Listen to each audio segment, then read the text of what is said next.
साहब जी ये 408 का ऑर्डर था। अंकल यहाँ से सीधा दे दो। पापा अरे बेटी तू इस होटल में क्या कर रही है? बेटी पापा आप यहाँ क्या कर रहे हो? अरे मैं तो यहाँ ऑर्डर देने आया था, पर तू यहाँ क्या कर रही है?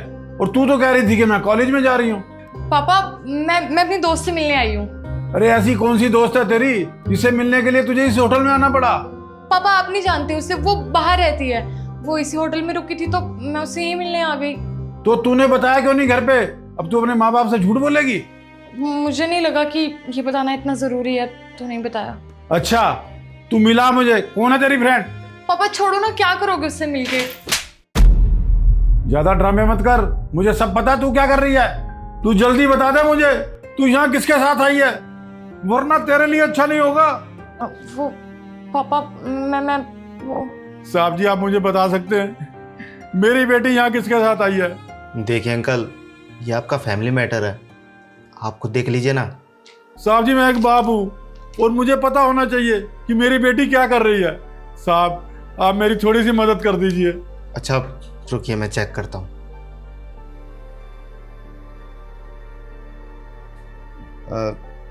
अंकल बुकिंग तो किसी रोशन नाम से है। अरे कौन है ये रोशन, बता मुझे। पापा वो सिर्फ मेरा दोस्त है, जैसा आप सोच रहे हो वैसा कुछ भी नहीं है। बस दोस्त? अरे आखिर कौन सा ऐसा तेरा दोस्त है जिसे मिलने के लिए तुझे इस होटल में आना पड़ा? छोड़ो ना पापा, मैं बोल रही हूँ दोस्त है वो मेरा। अरे क्या छोड़ो, छोड़ूंगा तो मैं उसे भी नहीं और ना मैं तुझे छोड़ूंगा। पापा छोड़ो ना, अंदर मत जाइए प्लीज। क्या हुआ बेबी? कौन है बुड्ढा जो ऐसे बदतमीजी कर रहा है? अच्छा तो तू है वो लड़का जो मेरी बेटी को यहाँ होटल में लेके आया? तेरी तुझे शर्म नहीं आई मेरी बेटी की जिंदगी खराब करते हुए? अबे वो बुड्ढे, हाथ कैसे उठाया तूने मुझ पे? मैंने क्या तेरी बेटी के साथ जबरदस्ती करी है? अरे वो आना चाहती थी तो बुलाया मैंने होटल में। मुझ पे हाथ क्या उठा रहा है? तू मेरा बाप नहीं समझा ना? कुछ बोलना है अपनी बेटी को बोल। अगर दोबारा मेरे को बोला ना अच्छा नहीं होगा। मर का लिहाज करो ना, दूंगा भी तेरे यहीं।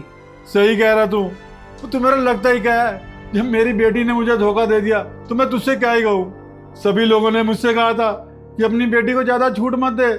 मैं तो यही चाहता था मेरी बेटी पढ़ लिख कर एक बड़ी अफसर बने। मैंने तेरे चक्कर में 15 लाख रुपए का कर्ज भी उठा लिया। अब बता कहाँ से भरूंगा मैं इतने पैसे?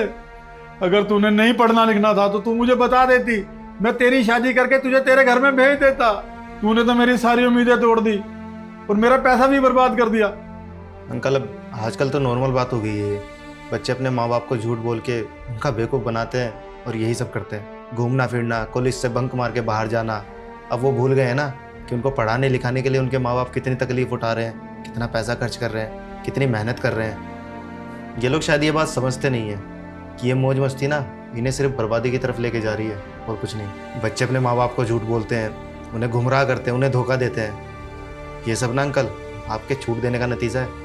हाँ माना अंकल, बच्चों को फ्रीडम देना ज़रूरी है, लेकिन ये भी पता होना चाहिए कि बच्चा कर क्या रहा है। अब देखो इतने सालों से आप अपने बच्चे के लिए इतनी मेहनत कर रहे थे, आप चाहते थे कि वो पढ़ लिख के कामयाब बने, और एक झटके में उसने आपकी सारी मेहनत बर्बाद कर दी आपको धोखा देके। आप सही कह रहे हैं साहब, गलती मेरी ही है।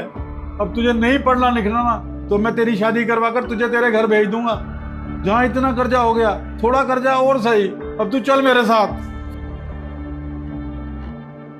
अरे अंकल क्यों ड्रामा कर रहे हो? छोड़ो ना, इतनी बड़ी बात भी नहीं है। मैं तुझे समझा दूं, मेरी बेटी के आसपास भी नजर मत आ जाइयो। इस बार तो मैं तुझे छोड़ रहा हूँ, दोबारा नहीं छोड़ूंगा। चल मेरे साथ।